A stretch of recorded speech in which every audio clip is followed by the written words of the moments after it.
This is Tommy's Outdoors 106. And if you listen to episode 100, you already knew this episode is coming. And if you follow me on social media, Twitter mainly, at Outdoors Podcast, you also might have picked up on hints that this episode is coming. And so today, our guest is Dr. Ruth Carden. And obviously, Ruth doesn't require much introductions.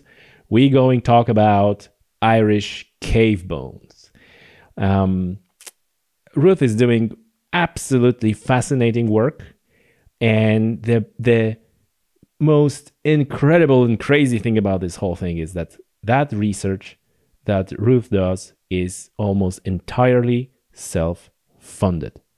That is incredible because she is pushing our understanding, she is pushing the boundaries of our understanding of the past entirely on her own devices, almost entirely on her own devices, because while we're speaking about that, I want to give the big shout outs to a car garage, K&N Motors, Dublin 22, who financed or co-financed part of Ruth's research.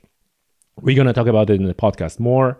And make sure you follow the podcast and make sure you follow tommysoutdoors.com, because shortly we're going to tell you how you can support Ruth's research. Because I think that anyone who's interested in nature and in the past and understanding how Ireland or even Europe looked like should support Ruth and should support her research.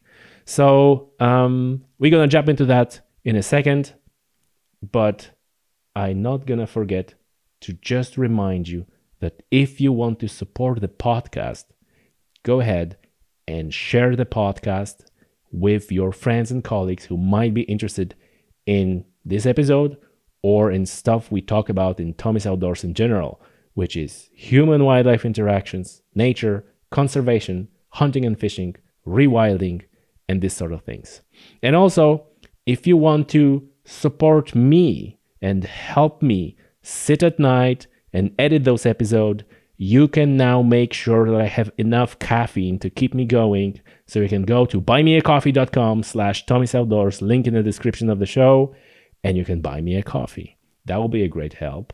So yeah, that's all, folks. And now, without any further ado, ladies and gentlemen, Irish cave bones with Dr. Ruth Carden.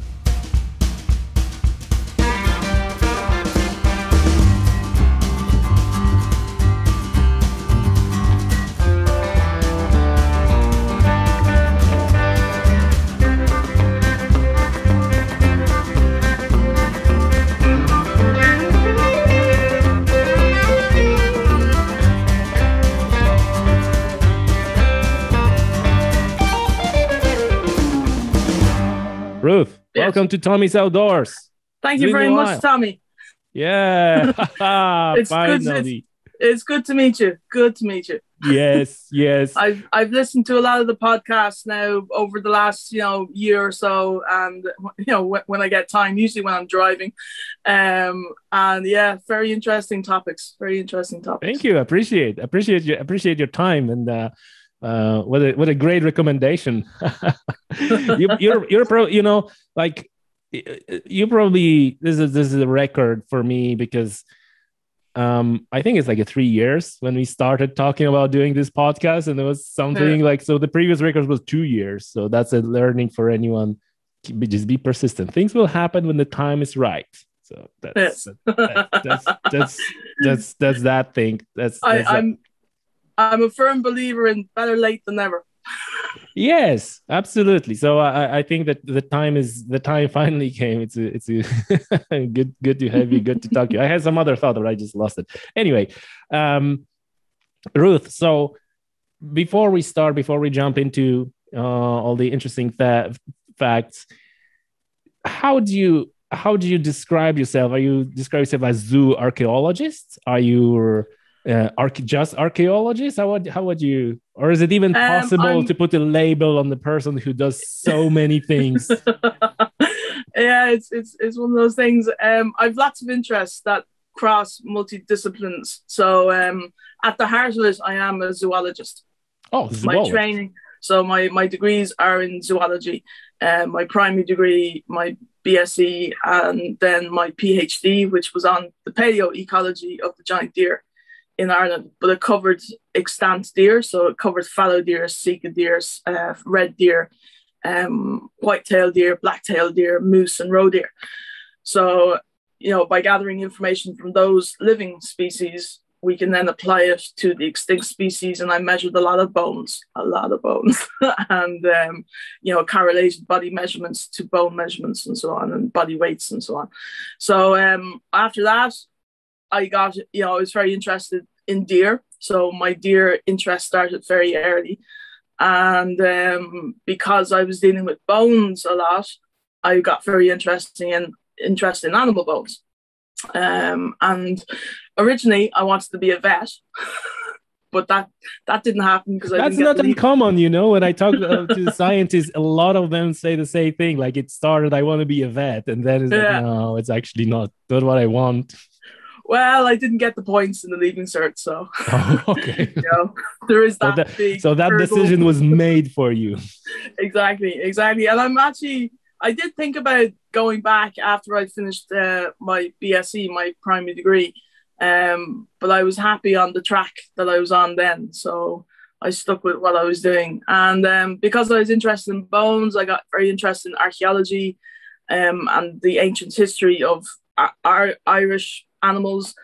And I did a year night course, adult evening course on Irish archaeology in UCD while I was doing my PhD. And I got in contact then with one of the staff members in archaeology. He was Mirish O'Sullivan, who's now retired, but we're still in contact.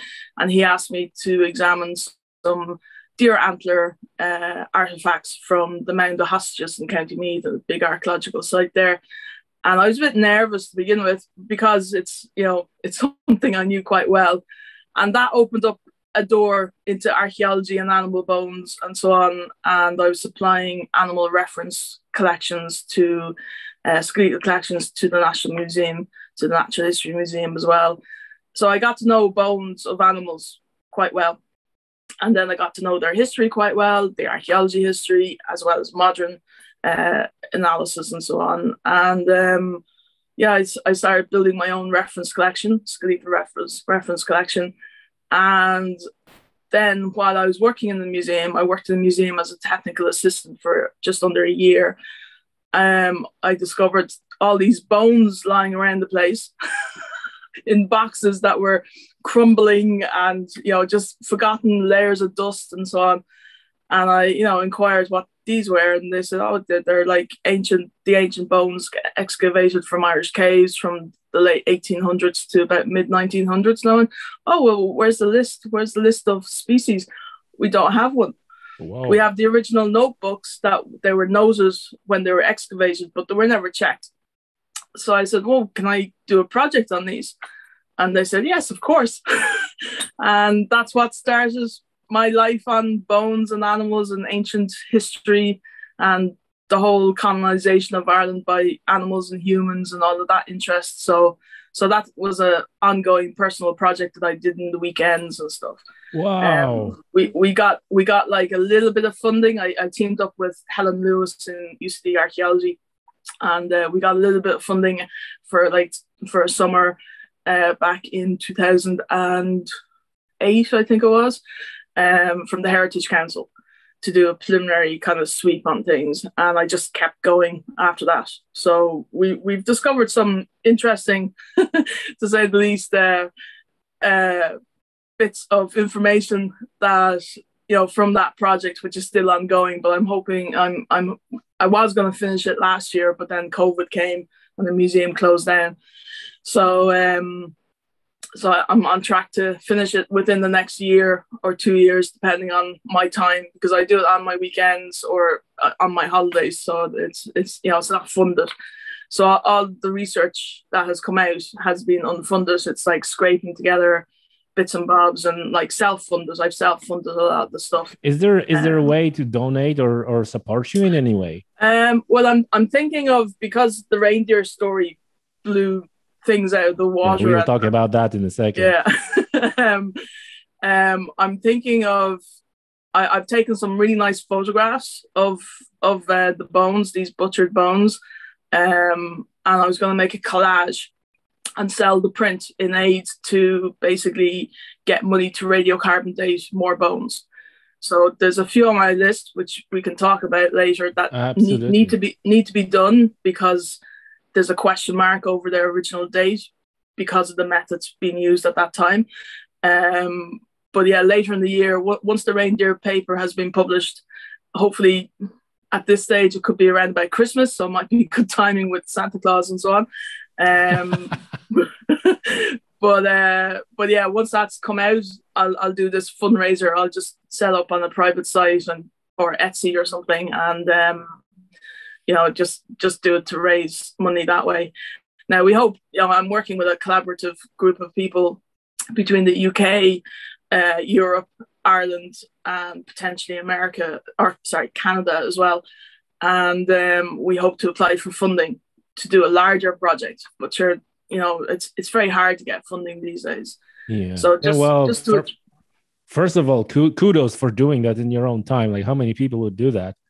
I mean, like, absolutely. If you have that website going, I'm more than happy to share that with all the listeners and viewers. Thank you very much. And I think that you should get a website anyway. It's, put a donate button, right? and plaster that link everywhere in your Twitter profile and everywhere, because a lot of people would support. I think it's fantastic. Like, first of all, that you're willing to take on the project like that out of your own interest.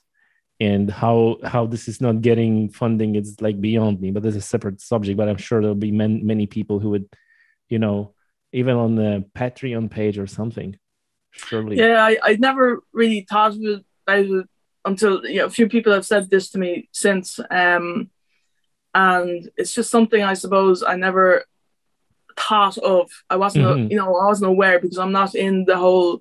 That's a problem. People like you, they're focused on the job. You just want to get the job done, not just ask people for money. But even there's a website called, I think, buymeacoffee.com, right? Which is super simple. You just connect your PayPal account, and you have like a small profile page when you say like, "Hey, this is what I do. Buy me a coffee." And this is like literally, Jeepers. Yeah. So, but a lot of people who are interested in that, like, I guess I can buy Ruth a coffee. But then It's not a coffee; it's just a small donation. But as you know, those donations pile up, and even if it's you use it for coffee, then I guess it's fine too, right? Yeah. Oh well, I'm so used to making my own coffee. I've perfected my own cappuccinos at home during. Oh, really? I don't think I could go back to a shop coffee. Yeah, I know. Nothing like do stuff at home. Exactly. You get used to a lot of things. Well, I work from home. Like COVID, in one sense, didn't affect my workplace because I work from home anyway. But it just affected the contracts got postponed and pushed it forward all the time and so on. So last year was a pretty quiet year for me. So in one sense, if the museum was open, I would have actually gone in and completed as much as possible. So there's not that there's about 3 to 4 months. About 3 months full-time work left to do to finish about 8 cave worth of bones, which would amount to probably you see, I've lost count. I stopped counting a long time ago because it was just like, what's the point of I'll do it at the end. I remember you posted a picture, like a massive, like a box of bones. Is like, oh, I have my my weekend sorted or something along these lines. Yeah. I look at it like, my God, how it's even possible to recognize what animal is it? Are you able to pick a piece of the bone and just say like, oh, I think it's a goat, or I think it's a pig, or do you do like any well, my thought process starts with what type of bone it's the fragments from, a lot of people think, oh, it's easy because it's bones. They think of whole bones, but they're all fragments, shards of bones. But they have all diagnostic characteristics, muscle scars and the shape of the bone, the thickness of the bone. You can get it's kind of hard, but like it's like a flip deck goes in my brain, and it like lands on the bone that it's actually from. So a humerus, leg, an arm bone, or the front leg bone, or a femur, hind leg bone, or a piece of the pelvis or something, and it just flicks at that, and then the second deck rolls in, going, well, is it like a runner? Is it like an animal that runs? So if it's long and slender, or if it's something like a digger or a burr, like a badger, it would be short and stout with fat. And generally, brown bear bones are heavy. They're very dense. So when you have a fragment, it's like, that's why it's important to hold the fragment. So when people post things up on the internet, like on Twitter, Ruth, what's this? Can you help? It's like, this is where, because there's a sense of feel and texture and weight that you need to measure, which you can't measure on the photograph. But with brown bear, it's very dense bone, it's very heavy, it's very characteristically. So something of a size, a shard of a certain size, and it's like, from a femur, but it's not from a cow, which would be equally as big, because it's too heavy, it's too dense, that way. So it's like little flip decks in my brain go with the type of bone first. So I tend to separate per skeletal element. And then I go into each group, each mound of skeletal elements. So I'll do all the humeri first, and then each of the species within that, and then I just identify them that way. So it's years of dissecting animals and preparing my own reference collection and studying the bones and making sketches and drawings and so on, and it just becomes embedded. So yeah, and so this is and do you have any way of then validating that through, I don't know, DNA analysis or anything like that? So is it like once you categorize the bones, that's it, or then you can more specifically go like, well, I think these are bears, and then you go and do more specific? Yeah, you can. It's costly. That's where funding is important. So well, if for example I got a fragment of bone that has a lot of diagnostic material on it, and I'm like, it could be bear, but it could be something else. I'm not sure. There's certain things that you leave it for a few days, and then it comes back to you, and you go back to it, and you say, actually, yeah, it is bear. But in those cases, sometimes I'll actually email a copy of, take a photo and email it to a colleague in the UK to say, and have a discussion with him and say, because he's more experienced than I am. He's retired now, but Terry O'Connor, and I'll have a little conversation with him, and I'll say, I think it's this, but I'm not sure. I'm doubting myself a bit. And he'll come back going either, yeah, you're right, or no, it could be such and such. And then I'll look that up.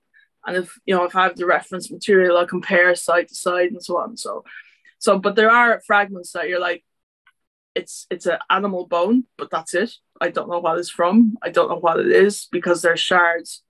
And at that point, what you can do, if you had the lab and the people and the funding, is basically it's using a zooms. It's called the zooms method, which is a zooarchaeological kind of method. But essentially, what you do is shove all these unidentified shards into something like a washing machine, for example, like an analogy, and then you throw in all the sequences of animals that you have, like that you think is from the site, and then you add in more. So usually it's a country worth of sequences of animals' presence from 50,000 years ago to modern.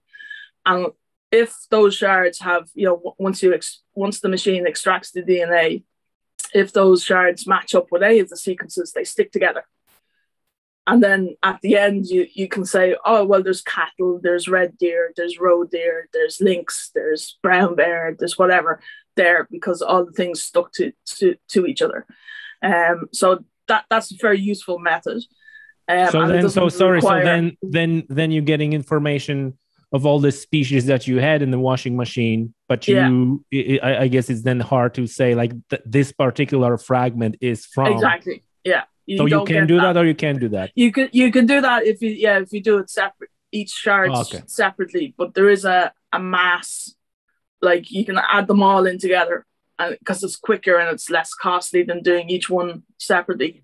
Now the prices in these things have come down all the time, which is good, but it's still expensive, and you need the lab. That means you have to collaborate with people who have money, who are willing to spend their money doing your project, and generally it involves then the output needs to be a paper, a peer-reviewed journal paper, and that takes time as well. You can't just show up at the lab and say like, "Hey, I have like these number of bones. Can you just check that for me?" No, it doesn't work like that. It seems like you're a person who should have a machine like that in your kitchen or in your office, and you could check like that would be ideal. Stay like, man, that's my own little private laboratory. Exactly. You would make a good use of it, I'm pretty sure, Ruth. Oh yeah, I would actually. Yeah. Can you give us an idea? Can you give us an idea what's the cost of that? Just a ballpark. I don't know. Like, it's a couple of thousand. Like, it depends on how many you have. It depends on what you want to know. How detailed you want to know. Do you want genus or species? But we're talking about thousands of dollars. Euros. Yeah. Wow. Like, the way I see that kind of work, I would willingly collaborate with people to get it done. But until I finish the entire caves and then have a full inventory of what we have, there's no point in starting that now. So down the road, yes, but now it's not, because until you know what you have, you don't know how finite the material is. So the museum tends to, not let you to sample or destroy a sample like a specimen if there's a finite level available. But until you know what you have, how do you know what you're destroying and how important that is in the long term? So it's a balancing act. So the way I see that kind of work, you're looking at the shards where I'm like, I don't know what they are. I'll do that at the end of the project. Gotcha. And how your work is affected by the age of the bone? Because you said like you're taking that and you say, how heavy it is, how dense it is, what texture it is, but surely this, maybe I'm saying surely like I know what I'm talking about. I don't know what I'm talking about. It's a question, right? Is the age of that bone affects its weight and texture or anything, or they're pretty much preserved? You see the type, the depositional environment where the bone has been for X number of years is important. So that decrease what level of preservation of the DNA and the collagen. So you need the collagen to radiocarbon date, and you need the DNA to extract and stabilize isotopes as well. But within limestone caves in Ireland, where the majority of these bones have been excavated from, the environment itself has preserved them really well, as opposed to in an open archaeological site above the ground surface. So we're lucky in so far as that majority of the bones coming from the caves, you will extract DNA, good quality DNA, and you will get a good date that doesn't have huge 95% confidence in intervals in it. So like if the longer the tails are on either side, you're like, well, where is the exact date? Whereas if everything is shorter and more closer together with a big spike, then it's like, yeah, the date is like 25 as opposed to 22 to 15, So the level of preservation is very important. So and then the amount of bone that you have. Now for radiocarbon dating, you need about 2 grams of bone to be safe. For zooms, it would be a smaller amount. So you need about, it's less than a gram. I think it's like half a gram or something, to be sure. I'd have to check that up, but it's around about that.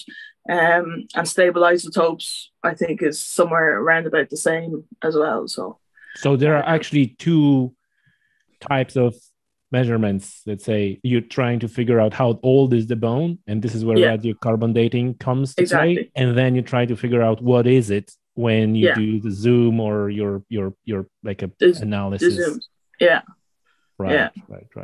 Yeah. So once you know the date, you then say, well, exactly, what is it? And then if you know what it is, then you can place that animal in time in Ireland, and then look at the current evidence we have for the paleoclimate and the paleo environment at that stage, and how does that fit in with the animal's adaptations to that environment. It's fantastic. Listen, tell us now about the reindeer. And you're like the fascinating thing for me is that you are able to reconstruct the whole assemblages of animals, which is like almost, well, not almost, but painting a picture of how the past looked like. It's just fantastic. Like it's so stimulating to my imagination, because I can almost see all those ancient animals roaming around, and this is you all getting from the remains, from the bones. Exactly. Yeah. So a lot of these bones, like some of them haven't been identified before, like not even within the original notebook. So that's kind of exciting. So a lot of the reindeer bones that I looked at so far, a lot of them have just been bundled in with just reindeer, but there's no other differentiation. Now, some of them are actually red deer as well. So red deer and reindeer are quite similar in terms of anatomy. Now, there are subtle differences, but looking at it at a glance, if you're not trained up on reindeer anatomy, skeletal anatomy, you think, yeah, it's the same. Reindeer and red deer, they're the same. But yeah, the reindeer, I can't talk too much about it because the paper isn't published, so only what was presented in the program. Sure. But basically the story, I was going through these bones of Castlepook Cave, and it was on a Saturday morning. I remember it quite well, and looking at these vertebrae and thinking, wow, that's a deep cut. God. Yeah. And then getting the microscope out and looking at it going, yeah, it's actually made on what we term green bone. So green bone is fresh bone. So it's like if you went out and shot a deer and started butchering it up, the bone at that point is in a fresh state or a green state. It hasn't rotted down, it hasn't become hard or lost collagen through, decomposition.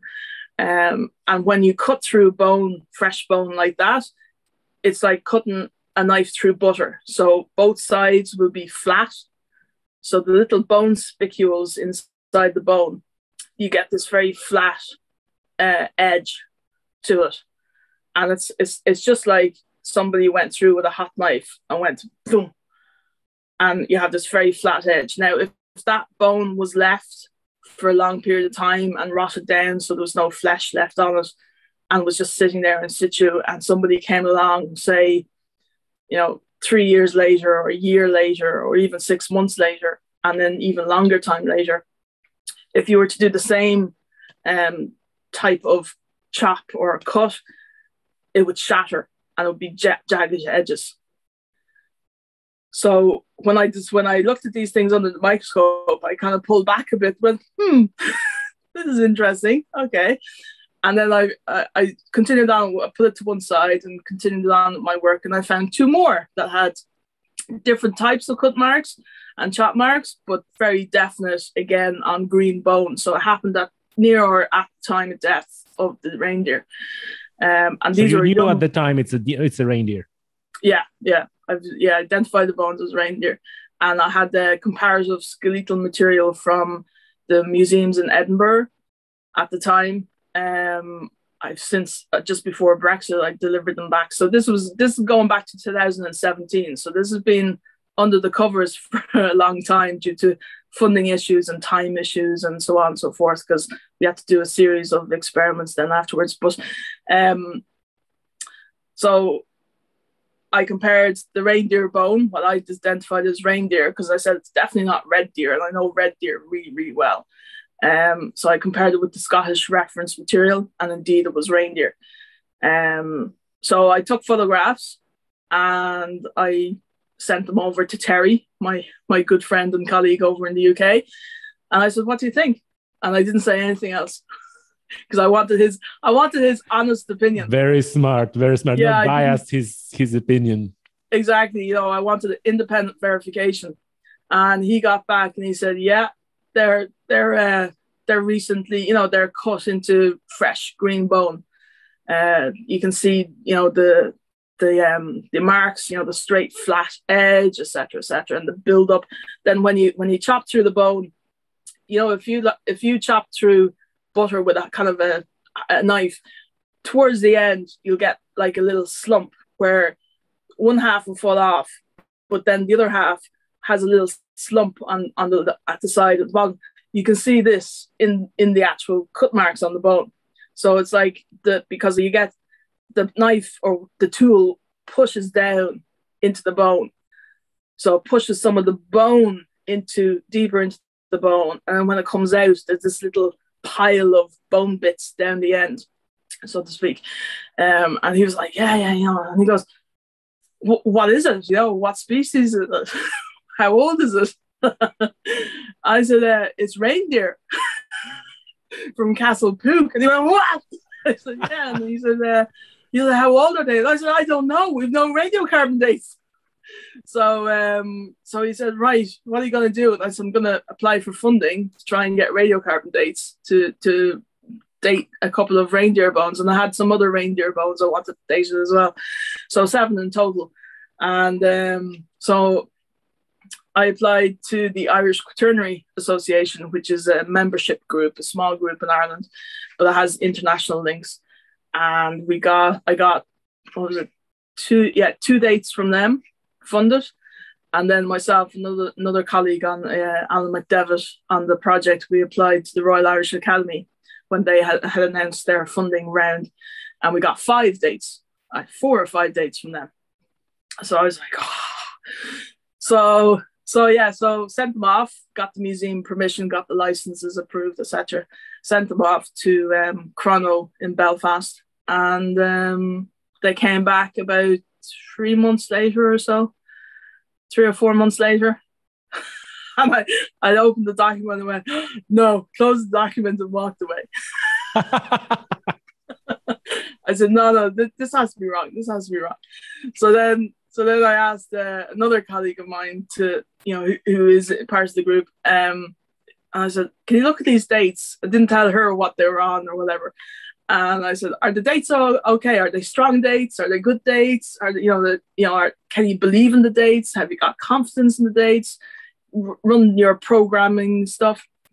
So Rena McGuire up in Queens, she did her magic on it, and she goes, no, they're really strong dates. They're really strong dates. Yeah, like you can believe those dates. And I went, okay. She goes, well, what's this about? I said, I'll tell you in a while. So I sat on the information for 2 weeks. Alan McDevitt, who I applied with, for the Royal Irish Academy dates, I didn't tell him the answer because I couldn't believe it. And I was going through and I was checking everything. I was checking to make sure I got the coding right on the bones and the dates and the codes matched up. And I was going, this can't be real. So eventually I told him, and he was speechless for 10 minutes or so. And he goes, "Can I call you back?" I went, "Yeah, you can," because that was my response, really. You knew what's going through his head. Yeah, because it's big. It's big. Like as I said in the TV program, we have dates now of evidence of humans in Ireland going back to 33,000 years ago, which is huge. It's before the Ice Age. There are humans in Britain at that time, so it's not a million miles away. We have humans in Europe, Northern Europe at that time, mainland continent. So it's not a huge leap, but still, it's like we're at the edge of everything. The edge of Europe, the edge of civilization almost. It's just like, wow. It's a fantastic. And then we have two other dates as well, which suggests that they did follow the reindeer and hunted them by following their migratory pattern. So right, seasonal thing. So I get into a bit at the time. Was that the time that the Ireland and Britain were still connected to the mainland Europe? No. So how did reindeer get there earlier before that? At 33,000 years ago, there was what looks like land bridges. There was so the sea level was way lower than what it is now, and you had a northern land bridge as well as a south eastern land bridge. So they were connected, and also it stretched down towards North France. So North France was much larger as well because of the lower sea level. So reindeer are very good swimmers. If they're going over short stretches of sea or water, then it's not a big deal to them. So they were migrating, and it seems like humans were following them. Yeah, and that's what they did in Europe anyway. They followed the migratory, reindeer as well as red deer as well. Red deer to a certain extent, but mainly reindeer and horses, wild horses they followed as well, which also had a seasonal distribution. So how the whole landscape looked like at the time? You surely can tell, like what other animals were there, and I presume these were like hunter gatherers who were just hunter gatherers. Yeah, it's an interesting question. We don't have too much data from that period of time in Ireland. We did, like, getting back to the radiocarbon dating in 1997, Peter Woodman et al. Published about 100 radiocarbon dates from various sites in Ireland, as well as the cave material. But that was using a different method for radiocarbon dating, a more cruder method. And in the early 2000s, the method changed, where they filtrated the sample before they actually put it through the dating machine. And, much better dates were coming out. They were, matching in with other like ice core like dates and stuff. Like they were just in more in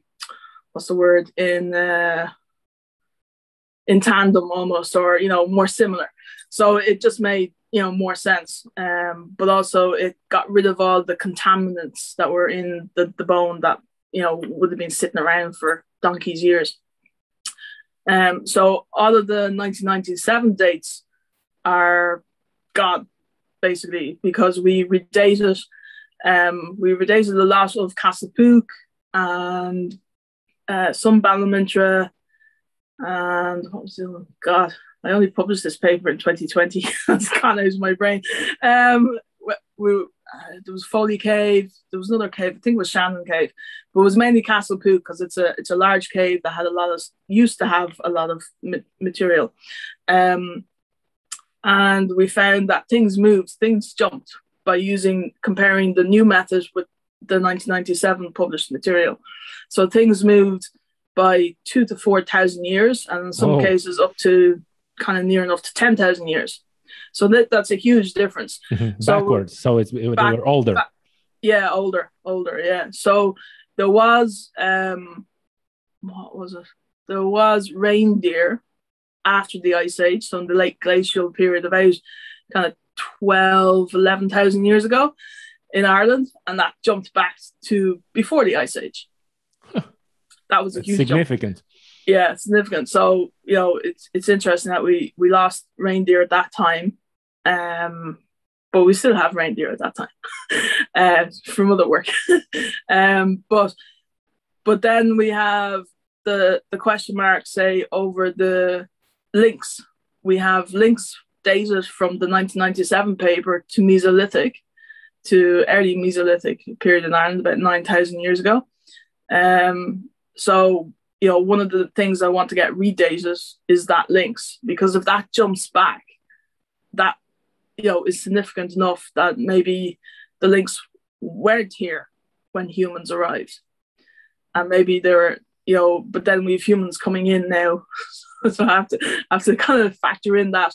But basically, if they jump backwards, then it might, you get into the whole rewilding kind of conversation. And while it's nice to introduce species X, Y, and Z until we know what's happening in the past and what appeared when. I don't think we can fully get into rewilding and reintroductions or introductions of species because we don't really know what we had. But also, we have to then tune in with the environment and the ecosystem. So when we have those species at a certain time, what was happening with the vegetation and the ecosystems and what did Ireland look like? So there's not enough evidence to say what Ireland looked like 33,000 years ago. Presumably there was more forests and open areas and so on, but we don't, because this work now is pushing humans back further in time. There was no interest really to go further in time before.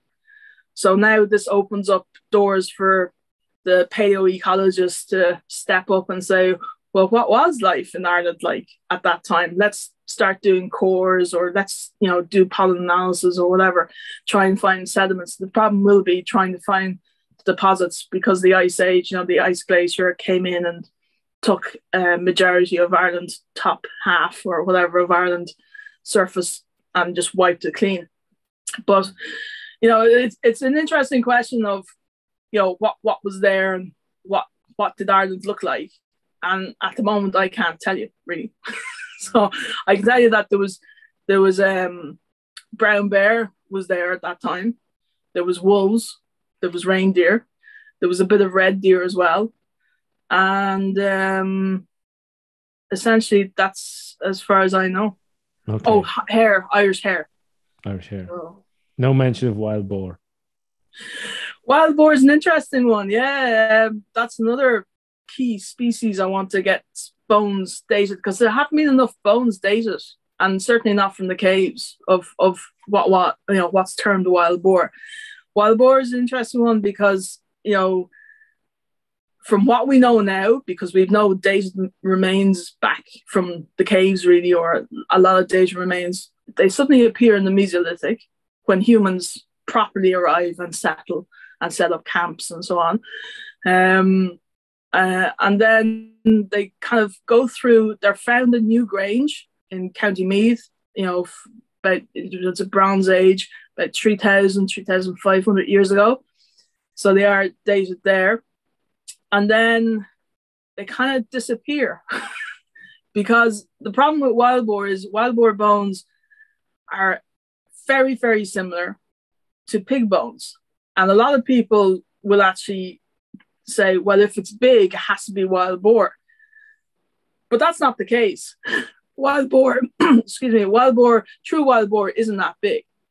It's only what we think of wild boar now today, we think they're huge because they've been, in one sense, bred to be that big, because there's the element of the hunting and the meat production and farming and so on. But true wild boar wasn't that big, not big as we see today.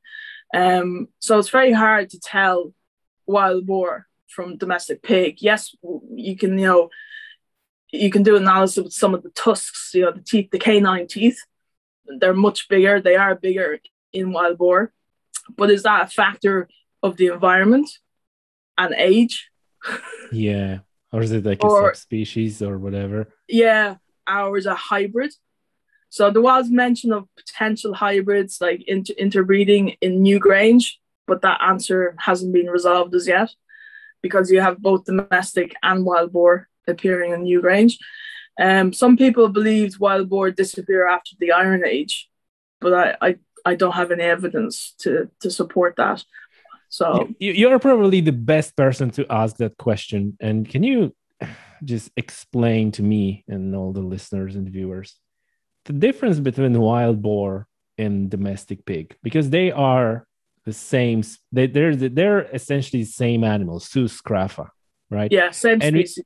And we also know that if you cut loose the regular pink pig, it starts to getting brown. Their snout is getting longer. It is unbelievable how it starts to transform from those after a few generations. So is it like, because we have these two types of naming conventions, like there's the one that has like two parts, like sus scrapha, and then there's like a Yeah, you know better There's than. some people refer to domestic as Suscrofa domestica.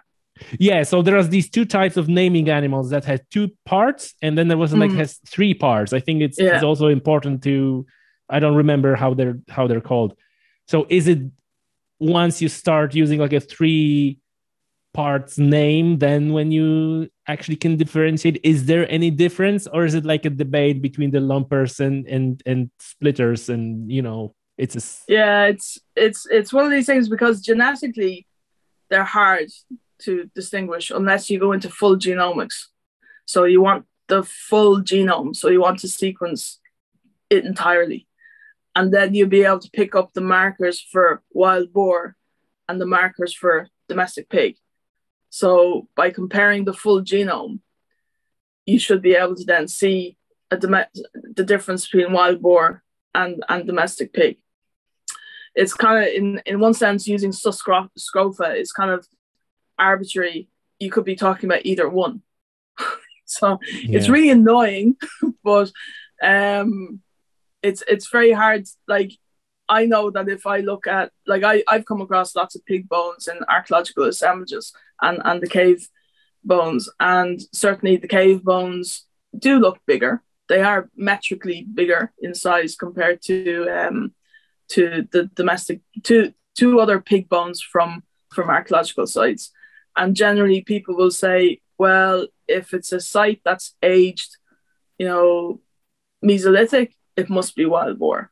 But if it's Bronze Age, it's maybe a mix of the two. But if it's like medieval, it's probably domestic pig. But these are assumptions that may completely have no reflection in reality.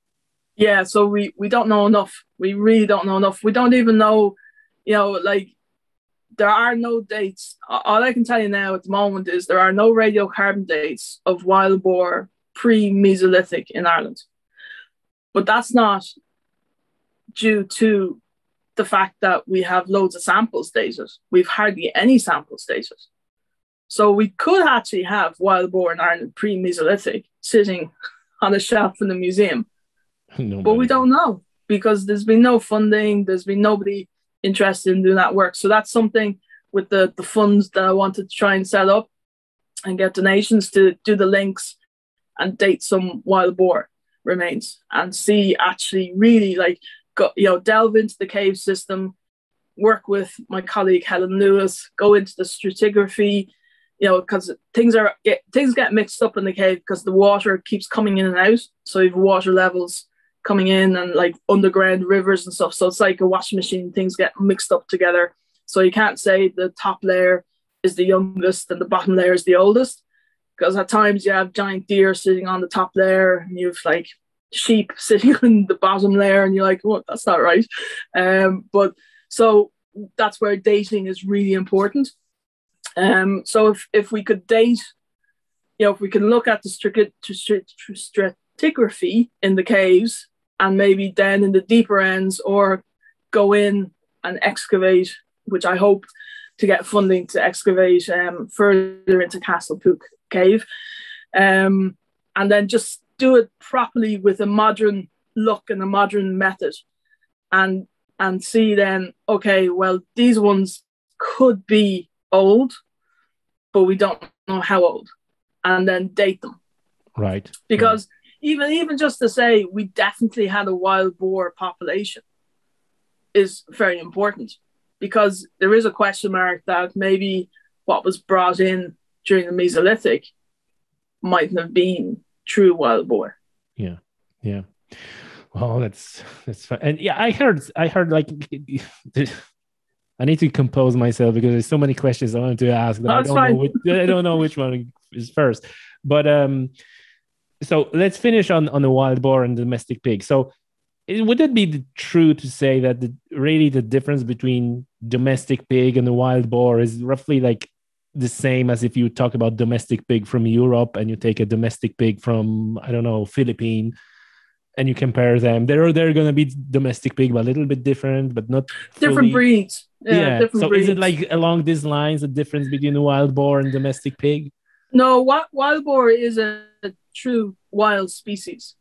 Like it's the originator.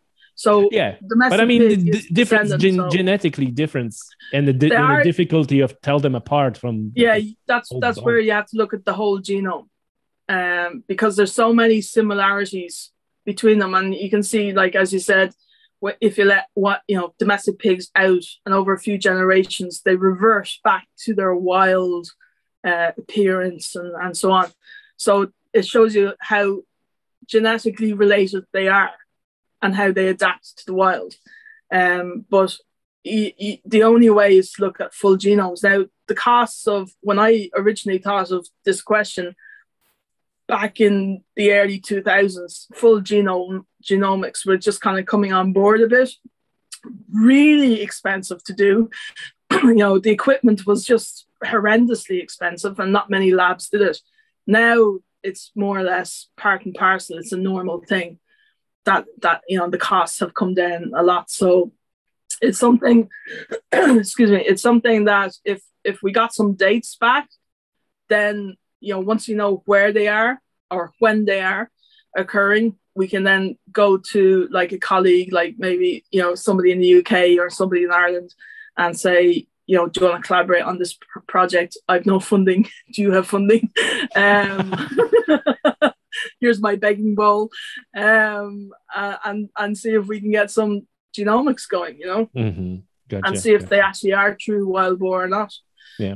How much red tape you have to deal with when you're doing this? Because I'm assuming there are two levels of it. Like on one level, you have, like you mentioned, need to have all the licenses and permissions, and which probably there are good reasons for do that, but it seems like it just hurts me that people like you who has such a fantastic job have to deal with all this paperwork, really, which is not moving us forward. But then I think there is surely also red tape, which is my main thrust of this question, red tape related to, like, what if you find something that we don't like, that right? Like if you find indeed there were like loads of wild boar running around in Ireland, right? There is a substantial group of people who will not like that at all, right? Is that something that you had to deal with too? Well, first of all, I'll take the first part of that question, because it's just, I'm really bad, guys. I'm always asking those compound questions. So thank you for decomposing. No problem. The first part is easy in one sense. Like with the museum, you have to apply for. Usually, you submit a overview document of your project and what you hope to achieve, and the reasons why you want to essentially destroy a piece of bone or whatever it is in the collection. First of all, you have to ask how worth it is it? Like, how important is it? Because once I have the full inventory, I'll be able to at least go to the museum and say, actually, you have X number of these bones from this layer or from this cave, so you can spare one or two, for example, and you still have stuff left. If it's the last two bits, then you have to present a more, I suppose, compelling argument to say why I want to destroy the last two bits of these bones. And I can understand where the museum is coming from, because it's part of the collection, it's our heritage, they're looking after our heritage and so on, the people of Ireland. And then once they go through your project and see the reasoning, and you give, like, these are my collaborators and the labs are great and they've all that state-of-the-art equipment, etc., good success rate, blah blah blah, they say yes or no. And then if they say yes, well, then you have a license to alter, so that's taking the sample from the bone and then export across the border to get it radiocarbon dated to, say, Northern Ireland, and then you get the answers. Now, the second part. So on the first, is it hard to do? Is it just a matter of doing paperwork and it's gonna happen, or is it like always an element of like, oh, I don't know whether I get permission? There is an element of I don't know, because you have to. The more facts you can present to the museum, the better. So there's no point in saying, going to the museum tomorrow and say, can I take 10 wild boar bones from blah blah blah caves and do, send for radiocarbon dating. And invariably their answer will be, well, how many wild boar bones are there? How many are there in total? And, it's something they should know of their collections, but because I'm doing this project, I'll be able to tell them. So this, for later on next year, hopefully this will be a much easier process. And again, then you have to say, well, we want to know the answer to this because of X, Y, Z. So you have to present a compelling argument. And with the museum, they could always turn around and say no. And that's where you can appeal it. But invariably, if it's no the first time, it's probably going to be no the second time. And I can understand where they're coming from because they're trying to safeguard the collections. And that's where you're like, well, maybe there'll be an advancement of radiocarbon dating in the next 10 years and they need a much smaller sample and therefore you're not destroying the whole fragment and so on. So there's a bit of a waiting game there as well. Sure. Okay. But the museum are reasonable. Like they're not going to, like if I went to them and say, can I, chop up and mulch up the only human being bone if we found it from 33,000 years ago, I think their answer will be no. And I would actually accept that because, I'm like chancing my arm here because I kind of know the answer anyway. But, there are wild boar, in inverted commas, bone remains from within the caves. There's tusks, there's jaws, there's postcranial material, so there are enough that you can take one of those. And then, and that's something you would present to the museum in your written document and have a chat on the phone with and so on. I'm not making out that the museum is the bad guy. I'm just, after working in there for so many years, I can fully understand where they're coming from. And they want to safeguard the collection. So that's their reasonable. Primary drive. So that's reasonable. So now to the second. So exactly. Now to the second part, which is inevitably more political. So science is science. I've never hidden the results. The results are the results. And whether some people like them and some people don't, they will be presented. They will be put through peer review, journal, and published. And that's the way I've always felt. When we did the Red Deer, the origins of Red Deer in Ireland paper and work, again, self-funded, with a few extra bits and bobs gathered along the way, including, I should remember this, we got some funding from a garage, a car garage out in the Naas Road, Long Mile Road. Wow. For some of that. So I'm not adverse to taking funding from just certain bodies. It's like whoever wants to fund, they'll get everybody go and service so their car in there because they're good guys. They deserve it. Yeah, exactly. I should look it up actually before we finish. You can add it in. Yeah, I can add it in. Yeah, sure, for sure. Yeah, exactly. I'll make a note of that because it'd be good to get a plug in for them because without them, we couldn't get the last date that we wanted. So that actually helped enormously. Yeah. But like the Red Deer, you'll send me that. You send me that back, and I put it in the show notes. Great, thank you, perfect. Tommy. That was published back in 2012, so it was a long time ago. I can't keep all the information in my head. Yeah, for sure. But like a lot of people say in Kerry were worried that what they called their native red deer weren't going to be native anymore. They're going to be a recent introduction. And I got some interesting conversations from people saying, well, if it doesn't turn out to what we wanted to turn out, you're not going to be welcome back here anymore. And, you shouldn't publish it and so on. And, it's just like, well, science is science. You can't hide from the results. It's a quest for knowledge. And until we know what we're dealing with, we can't do anything about it in a worthwhile way.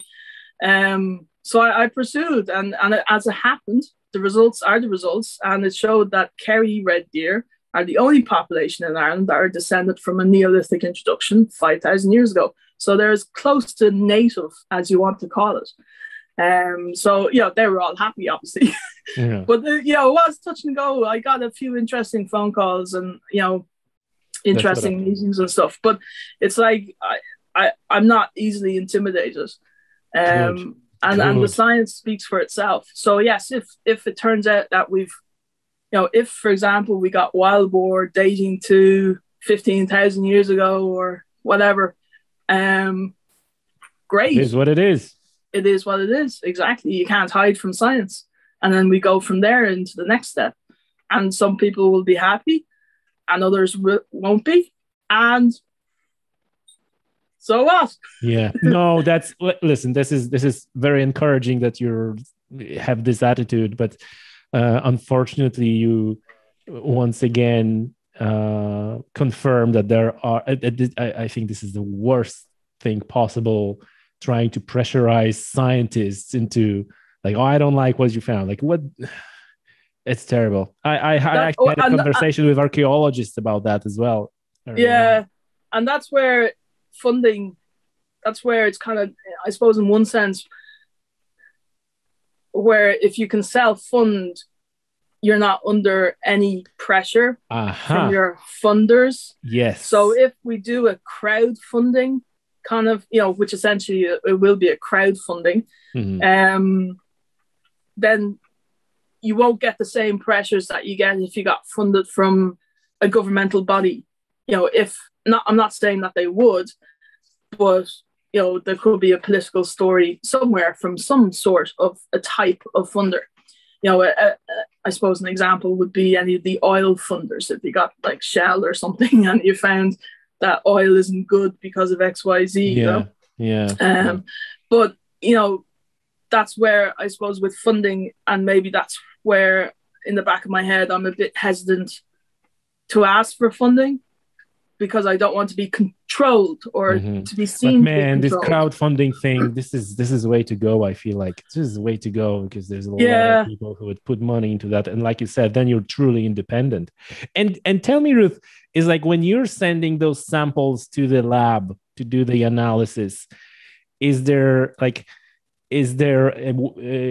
danger that then they gonna look at this as like, oh, what the hell does she want to do, right? We are funded by people who won't like that, or they have no idea. You're just sending. They have no idea. Okay. They have no idea, because what you do, you fill it in an online form, you give it a code, give each sample a code, and it's like bone. That's all it's called. And It's like, say, you have your own code number for the bone, but you have, say, 3123 bone sample, 3124 bone sample. Gotcha.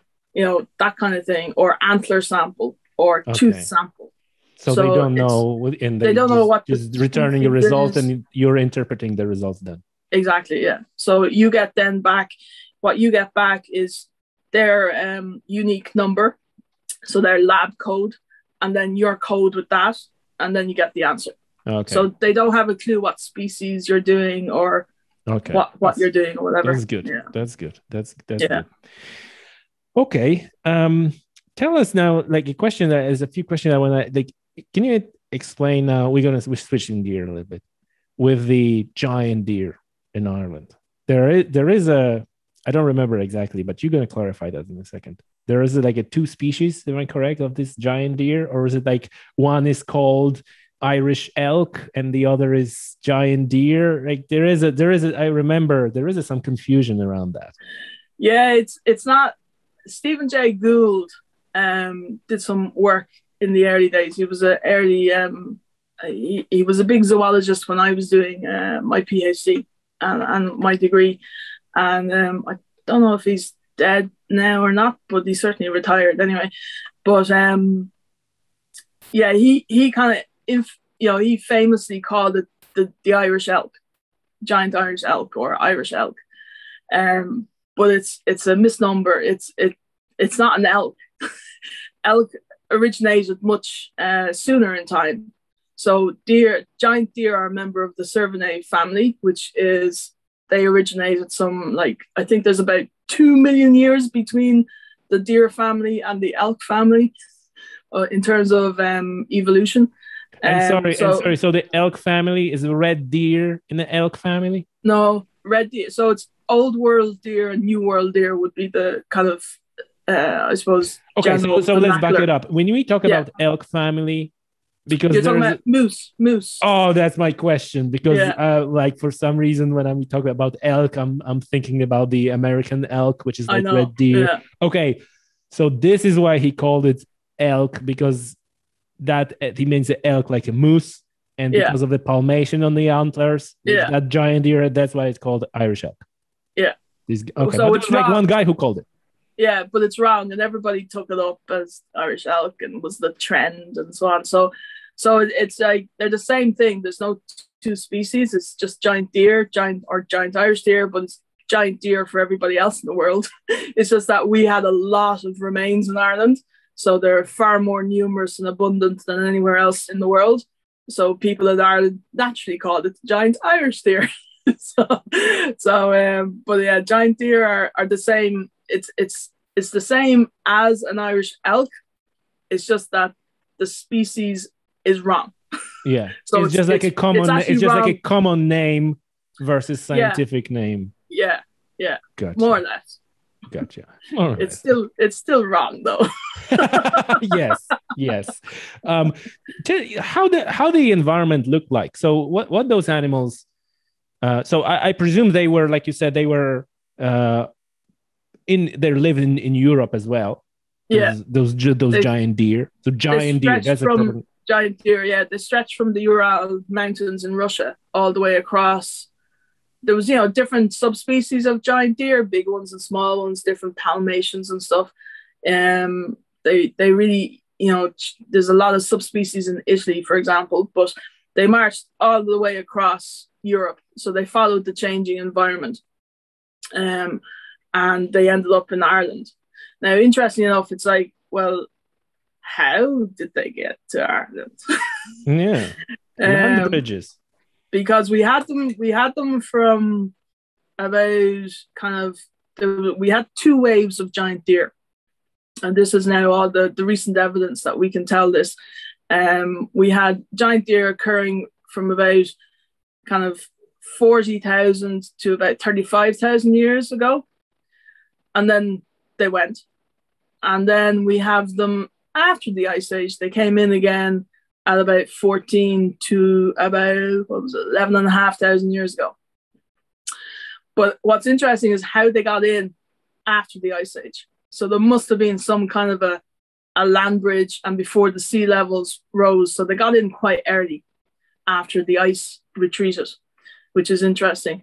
And then they got stuck here. So then once the ice retreated, the sea levels rose and Ireland became an island round about, now we have a radiocarbon date around about 14,000 years, but Ireland would have become an island about 15 to 16,000 years ago. So they must have got in quite early. Or alternatively, there was a refugium during the Ice Age. So maybe not all of the ice covered Ireland. And that's something I talk about a bit in the Reindeer paper as well. Right. So there is a possibility on that. So this is the same. Like we actually never know. We have some bones, and like if there is a gap in between, we don't know. Like we're actually absent, or we just don't have findings from this period, right? We don't. What we do have, interesting enough, we have woolly mammoth and wolves and reindeer between 19 and 21,000 years ago, 22,000 years ago. And according to the Ice Age models, Ireland was covered in ice. Wow. So there's something not quite right there. So that's where maybe there was a refugium.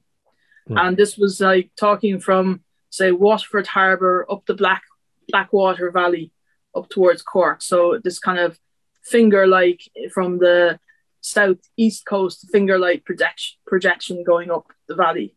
As far as like so the mammoth, woolly mammoth, wolves, and reindeer we have from Castlepook Cave. Wow! So there wasn't ice. So yeah. So it's interesting. So there's something, we need to explore that further, and that's where more radiocarbon dating is really important. So we're back to the old.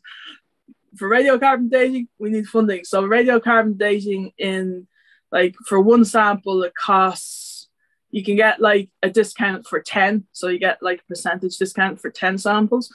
But one sample costs, what is it? It's, I think it's around about €350. Wow. Okay. So it is expensive. Yeah. Wow. Are there any mammoth kill sites in Ireland? Unfortunately, it's hard to know because a lot of the mammoth remains, even though they're documented in the original notebooks, the excavation notebooks by the guys on site at the caves, those remains are gone. They're not in the museum anymore. So over the years, they've been lost from the collection due to space issues and whatever else. What do you mean space issues? They just throw them away? No, we don't have a space for this bone. Just you're serious? Oh man. So yeah, previous museum staff, yeah.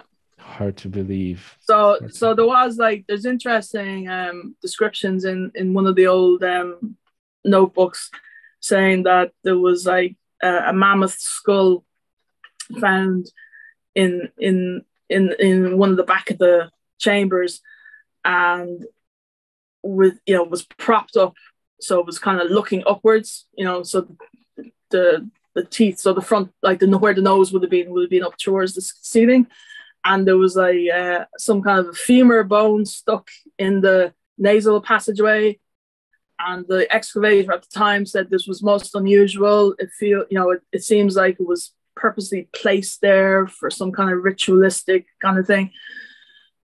It's gone. Yeah. And then again, whether they just found a dead mammoth and done that, or whether they killed the mammoth. You can find a cut in the green mammoth bone. We won't know. Yeah, exactly. So loss of material, like Castlepook bone remains, where the butchered reindeer has come from. There's only about maybe 2,500 to 3,000 bones left of that assemblage out of something like 60,000 bone fragments originally. So it's like loss of information. It's like, what else are we never going to find because of the loss? Yeah, it's unbelievable. Okay, just to finish off on the giant deer. So inevitably I'm getting into so what happened? So we have these we had these giant deer, and they roam around the native deer. Mammoth was still around at the time. Yeah, mammoth was there. Bear, wolves. The whole deal. Wolves. Yeah, wolves. Yeah, Irish hare, stoats, and reindeer. Reindeer. So, no red deer. No red deer. Oh, no red deer. Okay. Yeah. There doesn't seem to be any post glaciation evidence of red deer until the Neolithic 5,000, when the introduction happened. So giant deer, the environment for giant deer at that time, would have been open kind of tundra with pockets of woodlands. Okay. So a little only bit like the males. Reindeer. A bit like reindeer landscape, yeah. So only the males carried antlers, which again they shed every year. The females didn't carry antlers, so reindeer, male and female, carry antlers. But giant deer, they kind of weighed up to like a prime, mature, social adult, like in his prime, just before the rut, weighed nearly 2 tons. So huge, muscular deer, basically deer on steroids almost. And then a female is about 800 kilos. She gave birth to an offspring of about 40 kilos. So, a youngish adult female doe, the fallow doe, is about 40 kgs. Well, I was gonna say that this is like almost like a calf would be like an adult Zika. Yeah. So fallow deer are the direct descendants of giant deer as well. Oh, really? So, fallow? Yeah. Oh. Yeah. So they're the only living, direct descendants of giant deer. But yeah, so giant deer. So until recently, we thought that recently, as in 2016, we thought that giant deer didn't survive. So there was this brief cold snap about 12,500 years ago. It lasted about 1,000 years, which was the Younger Dryas. Younger Dryas. So you had like Hannigan Glacier formed in Wicklow, where Turlough Park pumping station is, the ESB thing. So that was like a little glacier that formed like it came out and carved up Wicklow. And, everything died out, all the grass left, etc. Like basically, and because giant deer were grazers, primarily they ate grass, their food source literally started changing in front of them, and they didn't survive then the Younger Dryas. So we've no giant deer post the Younger Dryas, which is when it ended at 11,500 years ago. But we have a spanner in the works now because of the brown bear, the butchered brown bear patella I found, which is dated to in the middle of the Younger Dryas. We have humans butchering brown bears in County Clare. So now we have to think, well, maybe if there was humans butchering a brown bear, they might have been, hunting giant deer as well, and reindeer at that time. They're the only two species of large mammal at the time, apart from brown bear. So it kind of like, I haven't found butchered giant deer bones as yet. There might be something, but I still have to get to the bottom of it. But so we have to now include a human factor into the demise of giant deer. So it might be a combination of, if they were being hunted and then we have this cold snap lasting, the vegetation is dying down, more forests, more open water, etc. That between the combination of overhunting and changing in the environments, that it just didn't survive. Is in general the discussion about Younger Dryas in Pleistocene megafauna extinction, right? This is one of my kind of pet subjects that is quite controversial, but I think the idea that maybe as far as I'm concerned, the mainstream is that there was a human factor and overkill and demise of a Pleistocene megafauna. But then there's I think more and more evidence comes in, like you said, that there was a Younger Dryas event, might have been a catastrophic event that at least contributed hugely to so that's a separate thing. But I'm just fascinated that I'm kind of finding reflection of exactly that with the giant deer and what you're saying. Woo, Ruth, we covered a lot. That's absolutely fascinaking. I haven't even got on to deer yet. Yeah, we didn't even go to the deer yet. Yeah, let's do this. Let's talk a little bit about the deer, and I just want to maybe as a pivot to that, start with the rewilding. You mentioned rewilding. Would you say that rewilding is another of those controversial subjects that shouldn't be controversial at all? At least in my head. It's more important, I would say, how soon we, I don't know if it's how soon we lost something, right? So if we talk about rewilding, if we say like, okay, we want to bring back wild boar, for example, right? Am I correct saying that it's more important to say when we lost them rather than to say when was the first time they showed up? Because then we're talking about like, okay, rewilding, are you trying to, and this is a big conversation point, are you trying to, are you understanding a rewilding and let's pick the point in time somewhere in the past and try to bring things there? Or are we trying to, go forward and rebuild something forward, in which case, how far back we had something might be not that important. What's your views on that? I suppose like my own thinking is that we can't just pick a point in time, because you can't recreate everything exactly for that point in time. Species adapt through time. Ecosystems change, vegetation changes through time, through climatic effects, through human impacts, through animal impacts even. Deer, large mammals, woolly mammoth, giant deer, red deer, reindeer, they're natural bioengineers. So they change the landscape that they live in by living in the landscape and eating their way through. So, personally, I think you have to look at when a species was here, and then and trace it through time, but also look at the ecosystem changing through time and how that species adapted through time. And then you have to look at, if we're moving forward into the future, how that species may or may not survive in our current and future world because of X, Y, Z, climate, human impact, urbanization, you name it. The human population is ever increasing until there's a catastrophic, deadly pandemic like Ebola everywhere. The human population isn't going to be cut down significantly.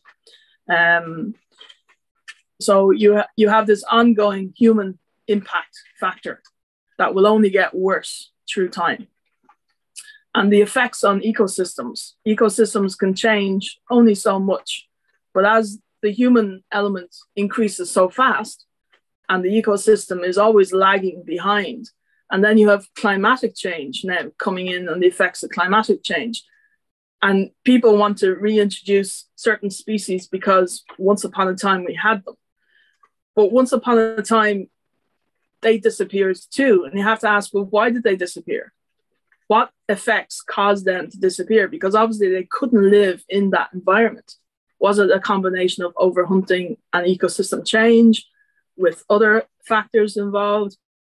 Or was it that the ecosystem changed and the animal couldn't adapt fast enough?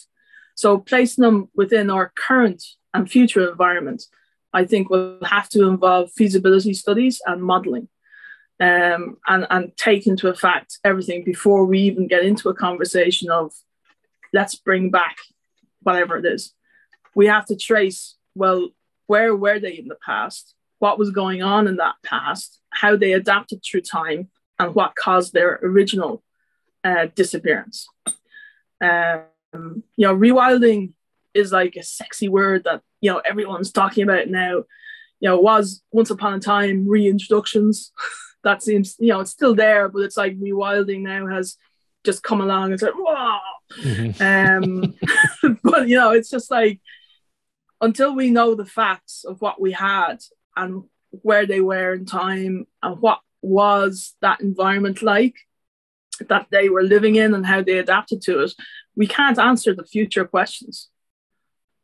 So we have to look at the past, and that's where the paleo stuff, paleo environments, paleoecology, paleobiology, all these things are so important for us going forward.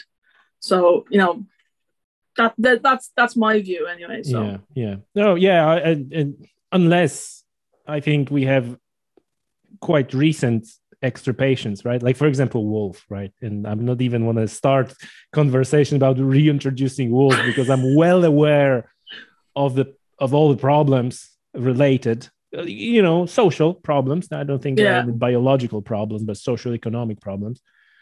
But in that case, it's I think the case for reintroduction might be, minus everything that I said before about social income, but case for introductions based on the environment is quite easy because they were just, extirpated, as far as I'm concerned, based on the orders of one man from Ireland. So then that should be easier, but it's not, because we can't, like you said, we can't ignore this economical social aspect. Well, no, you're talking about if we introduce wolf, well, then we have to clear half of Ireland of all people and all infrastructure. Unfortunately, we have to be, live in reality, and our reality is that there's increasing numbers of people everywhere. And they're building everywhere, and road systems everywhere, and loss of natural woodland everywhere, and habitat fragmentation everywhere, and habitat loss everywhere. So it's like I know it's a dose of reality I think is required. Yes, it would be amazing to have all these animals back. Although I would think twice walking out in the wild with brown bear roaming, but that's just a personal thing. I'm just scared of brown bears. I'm not blaming you. It's an event. It's an event to walk in the woods knowing brown bear is there. It's like, what's that noise? Usually it was deer. Now it could be you brown bear. You just took your trail cam and you see like a big massive brown bear or a sow with the cubs on the trail cam. Like, all right, my car is just right there. Exactly. I'm out of here. But yeah, like it would be wonderful, but I think a dose of reality is required. And I know the Twitter account Rewilding Ireland, is it what's his name behind that? David, yeah. We have him on the podcast. I don't remember the number. Rewilding Ireland. I'm still to listen to that one, but I know he's probably not going to be happy with me, but it's just a reality check is required. And until we start really getting into the feasibility, it's one thing to talk about it, but when you get into the feasibility, that's where the reality check comes in. Mm-hmm. Can we actually, before we get permissions and so on, can we actually do this? Can the animals survive? Because otherwise it's not fair on the animal to begin with.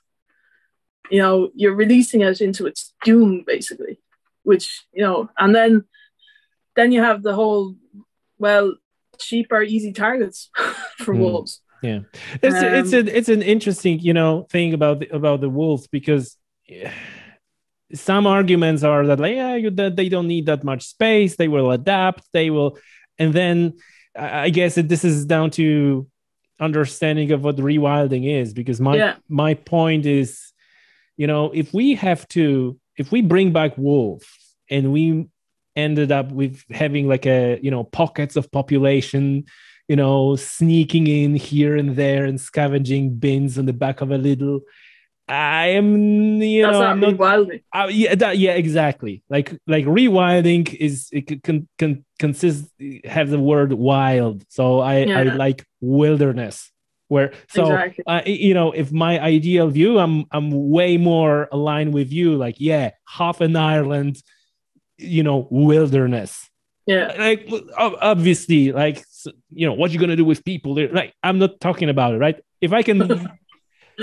Obviously, that's a click the fingers, like click the finger, right? It wouldn't be nice, right? Wouldn't it be nice to have this massive wilderness with whole assemblage of animals that are sure it would be nice? How are we going to do this? Like, like you said, feasibility is like it's not. And then you have to kind of think, well, why don't we conserve what we have?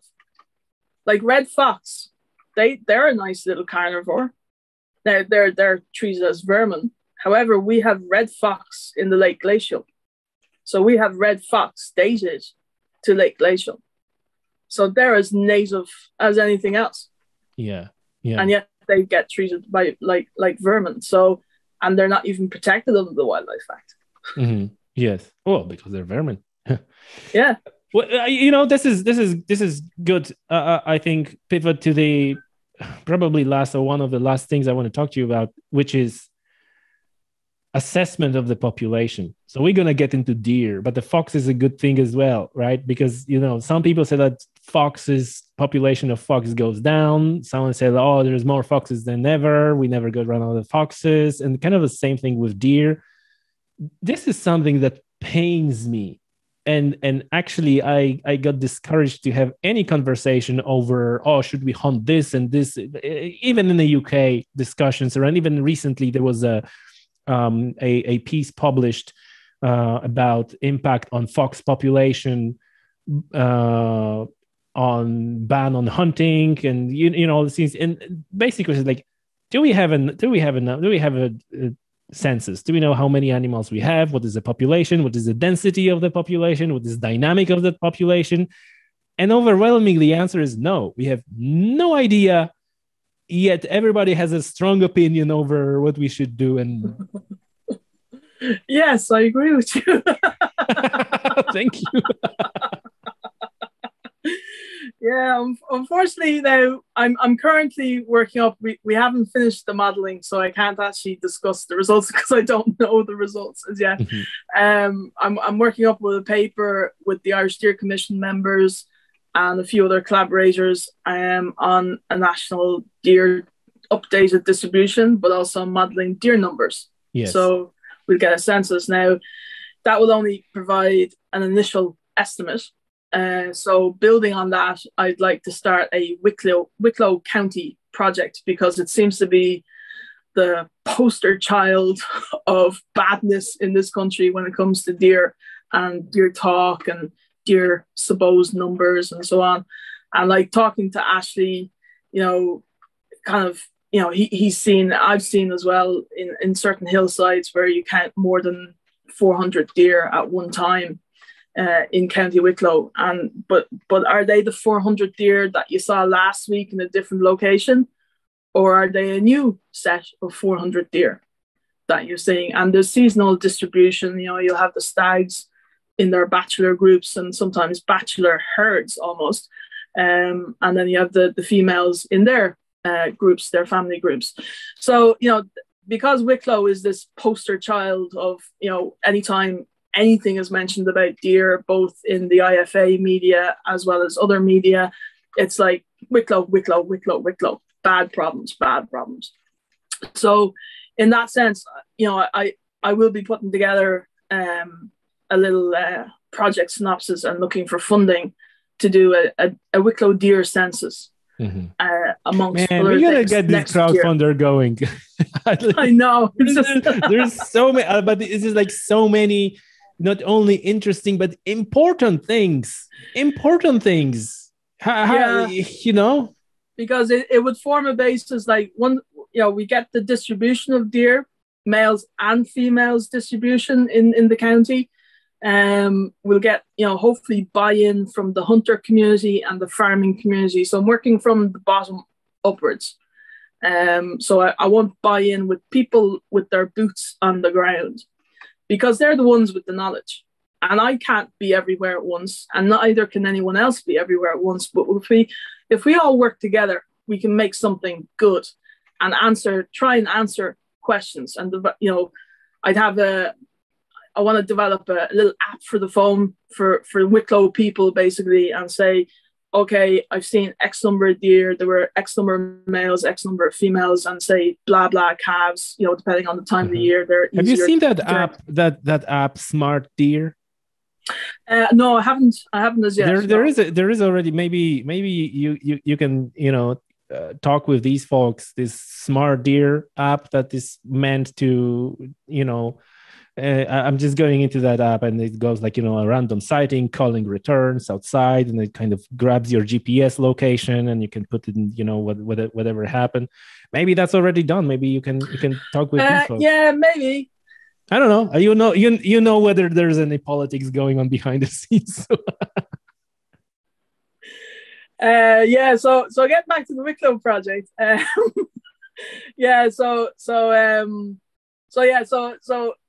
I was talking to Ashley about it, and the Irish Deer Commission are on board as well. Like, we want to try and get it done next year because it would form a basis for another project that I want to apply in terms of deer movement, fine scale movement in the county. So putting GPS collars on an amount of deer in the county and seeing their fine scale movement and then how they interact with cattle in fields and what's the percentage of this interaction, and therefore a potential in terms of potential deer transmission or disease transmission between cattle and deer and so on. So another question is to get into seasonal movement and so on, and where are the hot spots and that kind of thing. But first of all, we need to know where the deer are in the different seasons throughout the year. And we need to get numbers. So if I can get the funding to get some thermal camera drones up in the air, mm-hmm. and work with the likes of Ashley and whoever else is on the ground that wants to work and collaborate on this, and everything will be shared, and meetings and whatever, and presentations and papers. But it's something that needs to be done.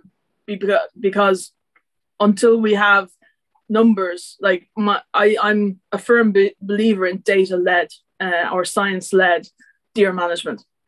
And until we have numbers on papers and facts of where things are, how many there are, and what are they doing, then we can then start addressing, well, we need to really, concentrate on this particular, 30 square kilometer area for deer management, and work with the locals on the ground, the deer hunters on the ground who have permissions and X, Y, and Z, and actually say, look, if we all work together, we can actually get the population down to a certain level that's sustainable. So you still have the culling. So I'm not taking culling away from people. I'm not trying to kill off all the deer. Deer are good for the environment. They're very positive for biodiversity once they're in balance with their environment. And if you can get it down to a sustainable level going forward, and then review it every couple of years, it's in theory it's simple, but in practice it is simple. Oh, that's surprising. Yeah, it is simple once you take away the politics. Damn it. Yeah. But if you have a group of people, and this is where working from the bottom up, when you get buy-in from the bottom up, it tends to work rather than the top down, because Irish people don't want to be told what to do. Yeah, I think that people anywhere, I think that people anywhere don't like to be told what to do, especially when someone from top coming is like, this is what is gonna, like, there is this natural resistance before I even hear what they're talking about. My first thought is like, no, you're not gonna tell me what to do. I think it's just human nature. So there is interest from the IFA body for the Wicklow Deer Project. I just have to now draw up some text and an overview of the project and so on. So I'm hoping to get some funding and buy-in from the IFA in Wicklow. And then after that, if I have to go door to door to car distributors or people on the ground, I'm telling you, like, crowdfunder and the website with donations, this is thing, we can get this thing going.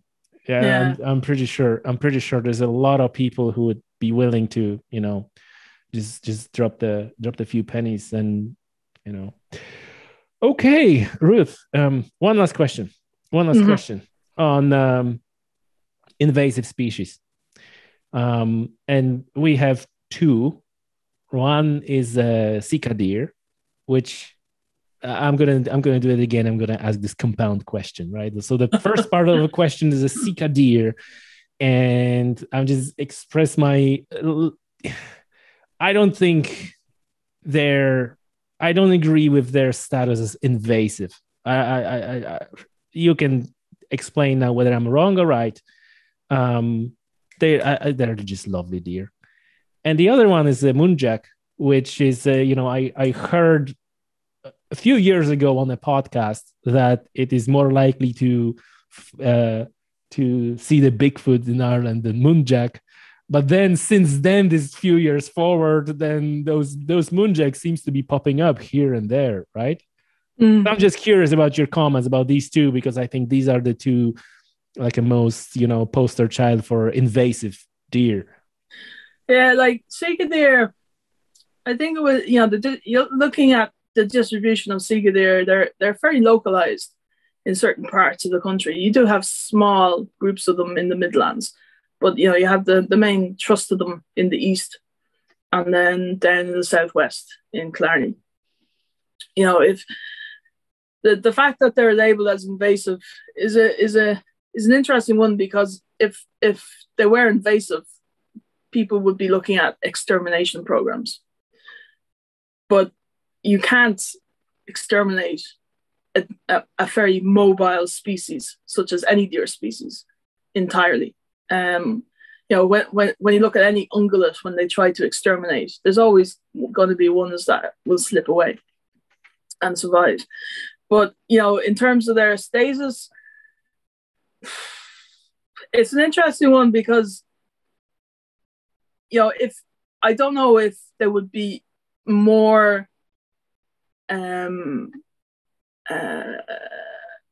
more awareness of them as an invasive species if they were totally across the country, as in distribution is just like all over Ireland. Because they're still confined-ish to their little strongholds. Now, in Wicklow, we have Sika deer, but we also have hybrid deer, hybrid between Sika and red. Now, the hybridization there occurred with parasaurs who forced their interbreeding, and then they escaped. The population increased. Some of them so there was first interbreeding. Oh, I didn't know that. Yeah. Wow. So it occurred in his state. He literally put male Sika with a female red in a pen. Okay. And started breeding them up. Some of them escaped over the years, and then during the revolution, the war, the independence war, the estate just crumbled down, and it was just let out, And then they started interbreeding with each other, and now you have the hybridization. Now, the worry I have for Killarney, because these red deer are important, is that there's a potential that Sika would interbreed. However, to date, we've no evidence of Sika interbreeding with red deer down there, even though they've been together for 160, 80 years or something, which is interesting. So maybe they need a forced, Is it body size difference? I heard that there is a huge, I must say the Sika in Killarney are much smaller than the Sika in Wicklow. Yeah. And it's probably due to the forage, where they're in Wicklow, there's a lot more good quality forage available, i.e. farmland, rather than Killarney, where you have the difference in the uplands, the lowlands, and they seem to be confined within the national park. What I heard is that this is why it's so important to manage red deer herd in Killarney, because if they're not managed, then they're going to be compromised in terms of food availability, and they will start getting smaller. Yeah. And once they start getting smaller, then they will be more, exposed, I suppose is the word, to hybridization with Sika. At the heart of it is that they have a very low genetic diversity. So if you think about genetic diversity in terms of surnames, so, down there, like, for example, in Wicklow, the Sika have I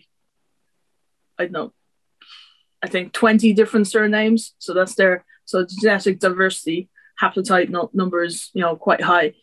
Whereas in Kerry, in Killarney, red deer have 2. Oh, really? Wow. Which makes them then, if there was a disease outbreak of, foot and mouth or TB even in the deer down there, it would make their recovery very slow, if not at all. So there is this kind of doomsday kind of situation down there. And we found with previous work that we published that the genetics are divided according to the management, to the old, I don't know if they're current management units that the rangers used in the park. Oh, so their management, the way that they were shooting according to these units, was creating this doomsday effect. So, which is bad. Interesting. So if something were to happen that is out of control and runs through red deer down there, then it might be catastrophe. Exactly, that's the word. To the reds, and maybe then something could happen with the Sika, but there are the differences in body size is much more extreme than you see in Wicklow. The Sika in Wicklow are bigger, and that's due to genetics, but also due to the environment, what they're eating, so they can actually fulfill their genetic potential. So Sika are interesting. They've been here since 1860. So, can you confirm that the population of Sika in Ireland is it like a pure breed Japanese Sika, and therefore they're important genetically to the world? They were introduced from Japan, purebred, so to speak, from Japan, 1862 Paris Gorse estate, and they were pure. Like the genetic traces we see is Japanese Sika deer. But then you look at, say, you have to ask, well, red deer populations in Ireland. You have red deer being introduced from Scotland to Donegal in 1861, and later stages into the east of Ireland. So why are they not invasive? And I think if it's a year thing. Now, see if Sika, the term invasive, I don't know whether it's applicable in the truest sense. Rhododendron is invasive. Yes. And that spreads like wildfire. But with Sika, yeah, I don't know. Like, I agree with you. Is it because they can't spread because they're hinged in by human infrastructure and human impact? But then you have they are marching, not so much marching, but they are spreading down through the Blackstairs Mountains from Wicklow down into the westward. They are in certain parts of Waterford. They're in certain parts of Cork, and then you have the stronghold in the east. Now in the west, there doesn't seem to be much Sika out in the west at all, and I think they're selectively shot if seen because they don't want the threat of hybridization going on there. So I don't know. It's an interesting one. I think I suppose you have to ask, why were they classified as an invasive species? Is it because they are classified worldwide outside of their own native range as invasive because of their invasive nature in other countries? In Ireland, it doesn't seem to be as bad. There's a population of them in Maryland as well, and they're very, valued, and I think that they're valued as a resource. That they're great little deer. I like Sika. Yeah, they're like in Maryland. They've been studying them for decades, and a lot of what we know about Sika behavior and so on comes from the Maryland study. And they're studied in their home native range as well. But the Maryland study really, I don't know, that must be at least 40, if not more, maybe 50 years old at this stage, that study, even more. It's quite extensive body of work. But yeah. No, I think you answered my question, this part anyway. Do we have a time for Muntjac? Muntjac. Muntjac's an interesting one. I think that,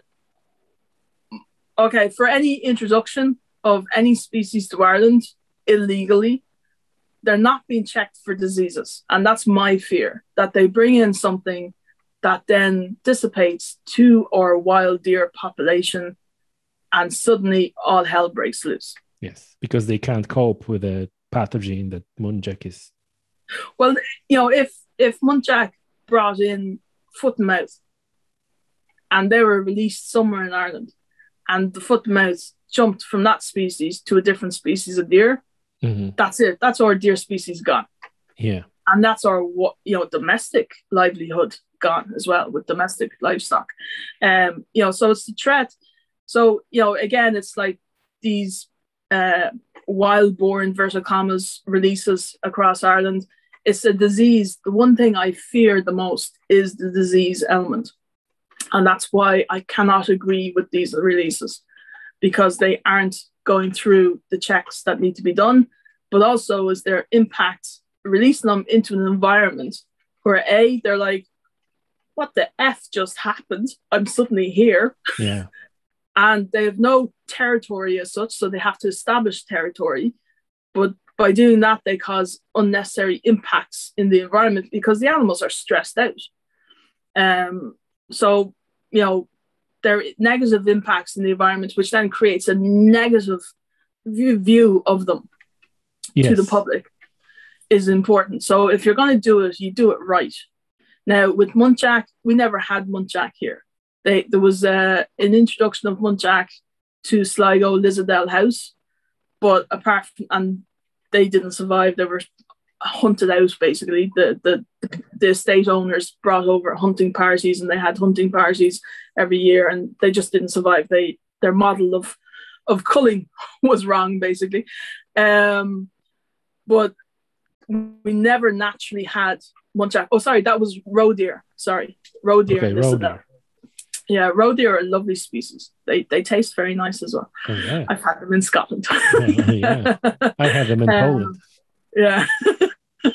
so yeah, roe deer and Lizardale. So you can scrap that part in the podcast. But muntjac, I think it's relevant. I think it's relevant. Yeah. All right. Well, you can put in the mistake then, the correction. Yeah, muntjac. We never had. There's no trace of muntjac in Ireland here before. Yeah. So you're kind of doing an introduction, not a reintroduction. For sure. And you're introducing a species that may not be suitable to Ireland. Mm-hmm. The ecosystems in Ireland and the weather and the climate. And I think one of the reasons why, they haven't survived in Ireland is due to weather and environmental issues. It's just not suitable for them. Do you think that those reintroductions still going on, or are they just like a pocket, I don't know. I haven't pocket heard of them anything. being somewhere and they're just doing their own thing? I don't know. If they are there doing their own thing, we'll know in a couple of years because they do reproduce quite quickly. Yeah, so that's what I'm saying. That it seems like there is more and more sightings. Well, with the amount of walkers and people who use the land in various forms, from farmers to hunters to whatever, foresters, they will probably be the ones to pick out, if there's a muntjac deer breeding population, because they're on the land so much. Yeah. Okay, thank you for that, Ruth. Listen, that was absolute pleasure, and just a boatloads of fantastic information, and we covered a lot. We covered a lot, and like a one takeaway for me is that whoever wants to support you, maybe there's someone listening to this now with a deep pockets and is fascinated with this stuff. Ruth F. Carden on Twitter. That's how people can look at your work. Is there any other way that people can or should contact you? I have an email address. Mm-hmm. Yeah, I don't know. It's the best idea just to broadcast it like that on the podcast. I know, but the Twitter is a good point. Twitter is a good one, and if they search for me online, they will find the number for me. So I am there in some form or another. But yeah, like so many people have told me to set up a crowdfunding kind of situation, that's a no-brainer, or something like that. So I think I'll be first one to advertise that to all my listeners, viewers, and whatever. Like, absolutely. Thank you very much. The fact that you moving knowledge and understanding of what's going on your own devices, if not your interest, we wouldn't know that. It was just purely it's absolutely fantastic. And I think it's a real shame that no one just comes out and said, like, hey, Ruth, listen, this is very important work that you do. We're going to fund you, right? Like, people should be banging to your doors to give you money for that work. That would be brilliant, because we could do so much together. I was thinking of, like, a friend of mine suggested that, because I do publish the results in peer-reviewed journals. Obviously, whoever donates to a certain level will be named in the acknowledgements. So there is that, and they get a copy of the paper and whatever else that comes out. But if there were a certain deeper pocket people out there, then I would offer co-authorship, because it's an important thing, and especially somebody who has, even if they didn't have knowledge, but were willing to give time over and so on, and help the project along, then that's another option. I don't know if that's something that people would be interested in or not. But it's like, if somebody could fund the work, that would be brilliant, because with the cave bone project, the Irish cave bone project that I call it, the only reason it's taken this amount of time to get there is because it's not funded. So I could have gotten all the work done in 3 years' time if I was, funded full time.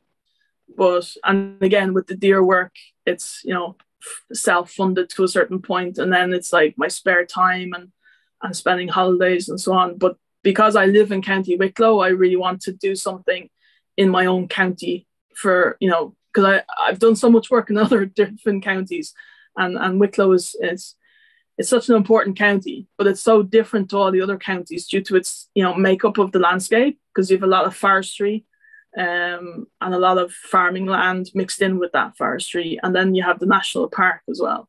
So it is very different landscape makeup compared to other counties, and because it's the poster child for bad things with deer and farming and stuff, I think it's important to nail it on the head sooner rather than later, so we can move forward and get something going that actually benefits not only the farmers and the users of the land, but also the deer as well.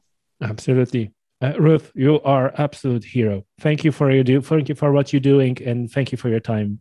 Thank you, Tommy. I enjoyed now today. Hopefully, once I get some more results down the line, we can come back and discuss that. Absolutely. So. We'll do it again. Thank you. All right. Thanks a lot, Tommy.